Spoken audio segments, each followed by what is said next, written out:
Baik, assalamualaikum warahmatullahi wabarakatuh. Kembali lagi ke channel saya, Aziz Wirdo Official, ya.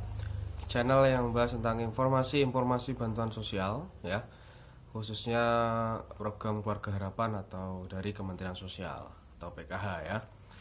Baik, kali ini saya akan membuka tentang fakta, ya, atau fakta dan juga realita, bagaimana opini-opini di masyarakat terkait dengan bantuan sosial PKH atau yang lain, ya, terkait informasi terbaru dari PKH pada 2021 atau 2020 hari ini, ya.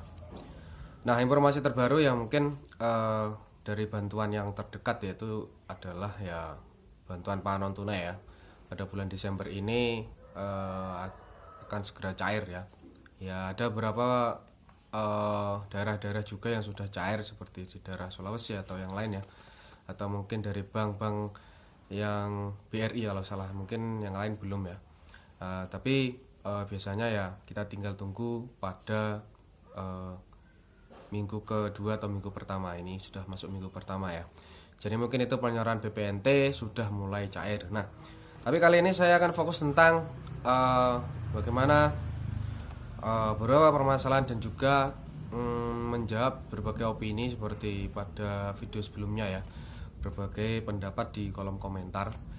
Nah, jadi mungkin kalau pembahasan kali ini yang memang tidak begitu populer, ya, ketimbang informasi bantuan cair, ya, karena memang ini adalah membuka fakta tentang berbagai informasi dan juga pengetahuan juga kepada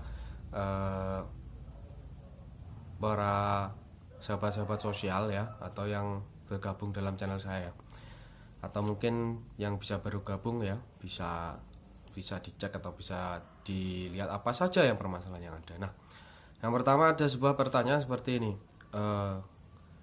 Kenapa anak SD itu lebih kecil ketimbang bantuan yang lain, ya? Saya kira karena memang bantuan PKH, saya jelaskan dulu bantuan PKH untuk tahun depan, untuk informasi terbaru ya memang tetap, ya, seperti pada tahap keempat, ya, Oktober, November, Desember. Jadi tetap seperti itu, belum ada informasi terbaru bagaimana penambahan atau mungkin pengurangan juga belum ada, ya. Kalau penambahan insya Allah itu ada berita yang bagus. Nah, kenapa anak SD itu lebih besar dari lebih kecil, ya, maksudnya lebih kecil dari komponen-komponen yang lain? Karena memang dari anak SD ataupun SMA, anak sekolah itu memang rata-rata itu memang dari kebutuhannya masih kecil. Jadi sekitar dari kebutuhan buku dan juga sebagainya. Dan itu rata-rata memang anak SD ataupun SMA itu masih dari orang tua yang memang masih bugar atau masih sehat. Jadi bantuannya memang lebih sedikit.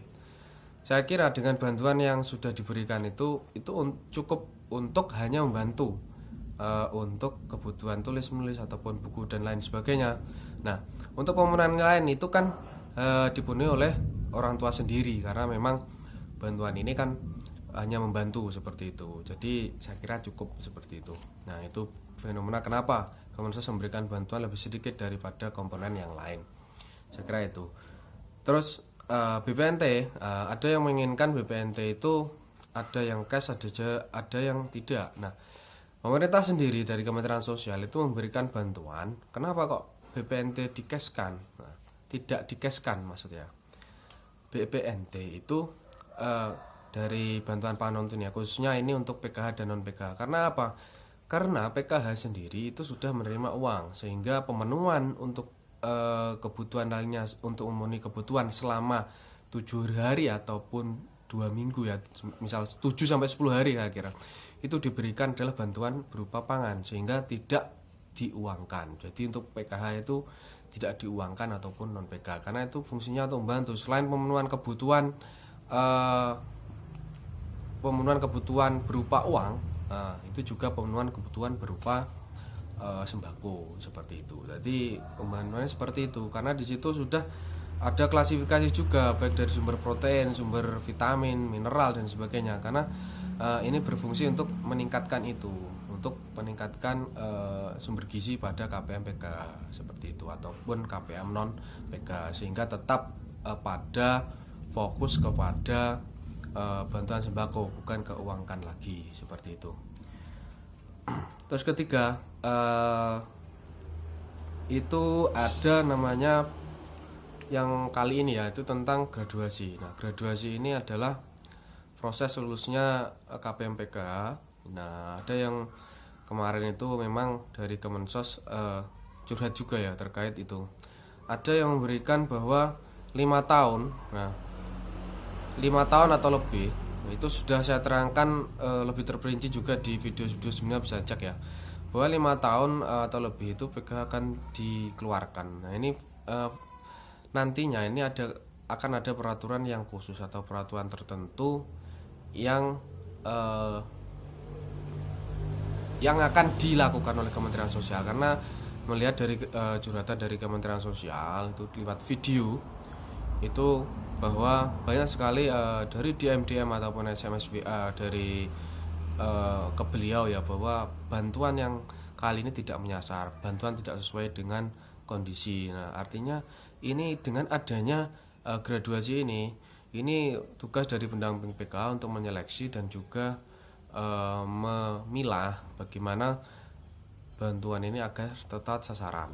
Jadi tidak hanya dipenuhi yang hanya PKH itu saja, karena sudah lama sekali menerima bantuan PKH, tapi ternyata ekonomi keluarganya tidak kunjung naik juga. Artinya ini tidak sesuai dengan bantuan yang diberikan. Jadi artinya KPM PKH dan sebagainya itu diusahakan dengan adanya bantuan seperti ini, itu nantinya akan ada perubahan juga untuk kedepannya seperti itu. Nah, untuk informasi terbaru dari bantuan PKH yaitu tetap ya, jadi akan cair pada bulan Januari seperti video saya sebelumnya, bisa dicek. Itu akan cair pada bulan Januari karena Kementerian Sosial akan mempercepat bantuan ini. Dan yang perlu diperhatikan kali ini ya, ketika menerima bantuan PKH karena COVID-19 yang selama ini sudah mulai reda, tapi pada beberapa minggu ini naik terus ya. Saya kira itu protokol kesehatan sangatlah penting untuk meningkatkan daya imun kita, jadi ataupun menangkal virus corona yang sedang berkembang di Indonesia. Saya kira itu tetap jaga protokol kesehatan dan juga tetap di rumah jika memang itu keluar tidak penting, tetap di rumah saja seperti itu.